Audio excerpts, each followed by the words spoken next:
ఆంధ్రప్రదేశ్లో శాంతి భద్రతల చుట్టూ ఇప్పుడు హాట్ డిబేట్ నడుస్తోంది.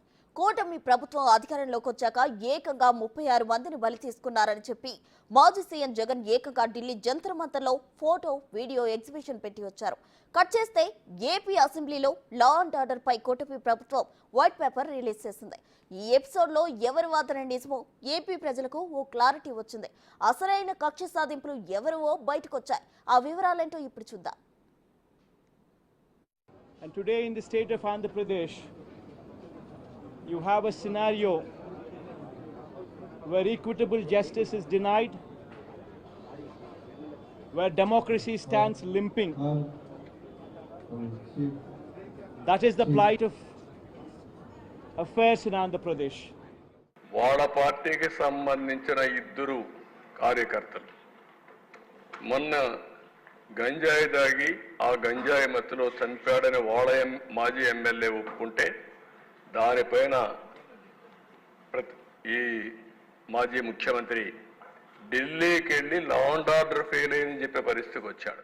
చూశారుగా, ఏపీలో ఇప్పుడు లా అండ్ ఆర్డర్ చుట్టూ వేడెక్కిన రాజకీయం.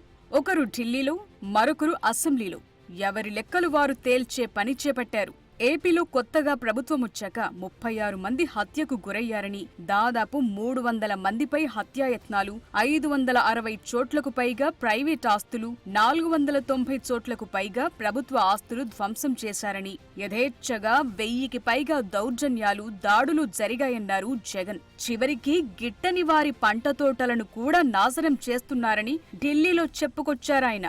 జంతర్ మంతర్లో ఫోటో వీడియో ఎగ్జిబిషన్ ఏర్పాటు చేసి ఇండియా కూటమి నేతలకు చూపించారు. అంతటితో ఆగలేదు. గతంలో తాము అధికారంలో ఉన్నప్పుడు ఇలాంటివేమీ చెయ్యలేదని, హత్యలు, దాడులు జరగలేదని, ఎవరి ఇళ్లలోకి చొరబడి వారిని వేధించలేదన్నారు. ఇంతలా కక్ష ఉంటే తానొక్కడినే చంపితే సరిపోతుందంటూ సానుభూతి కలిసొచ్చేలా మాట్లాడటం జగన్కే చెల్లిందంటున్నారు టీడీపీ నేతలు. Even if I'm not there, doesn't make a difference. But why target the people? Why target the karyakartas? Why target the general people who have not voted for you? Why target these people? This is inhumane. This is not humanity. You want to settle scores with me? Settle scores with me. You want to kill me? Kill me. At least I'm one person. For some strange reason, if you have so much of anger against me, then go ahead and do it. But why are you doing this to so many people? This is not right. తాజాగా ఏపీలో గత 5 ఏళ్లలో ఎలాంటి అరాచకాలు జరిగాయి, ఎంతమంది చనిపోయారు, తనతో సహా ఎంతమంది నేతలపై ఎన్నెన్ని అక్రమ కేసులు పెట్టారన్న విషయాలపై వైట్ పేపర్ రిలీజ్ చేసింది చంద్రబాబు సర్కార్. ఒక్కొక్కటిగా విషయాలను సీఎం చంద్రబాబు వివరించుకుంటూ వచ్చారు. ఆ లెక్కలన్నీ చూశాక ప్రజలకు ఎక్కడ దారుణాలు జరిగాయన్న విషయాలపై ఫుల్ క్లారిటీ వచ్చిందంటున్నారు. ఇవన్నీ కేసులు, గత 5 ఏళ్ల పరిణామాలు దగ్గరుండి చూసిన చంద్రబాబు మాజీ సీఎం జగన్ ను కిమ్తో పోల్చారు.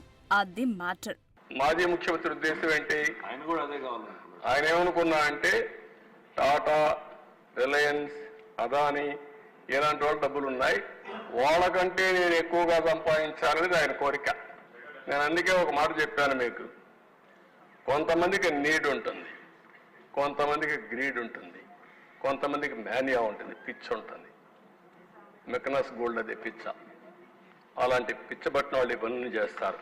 సో ఫైనల్ గా శాంతి భద్రతలపై వైట్ పేపర్ రిలీజ్ చేసిన సందర్భంగా సీఎం చంద్రబాబు చెప్పిందేంటంటే, ప్రజలు అధికారమిచ్చింది కక్ష సాధింపులకు కాదన్నారు. అయితే అరాచకాలు, హింసను ప్రేరేపించేవారు ఏ స్థాయిలో ఉన్నా సరే శిక్ష ఖాయమని గట్టిగానే వార్నింగ్ ఇచ్చారు.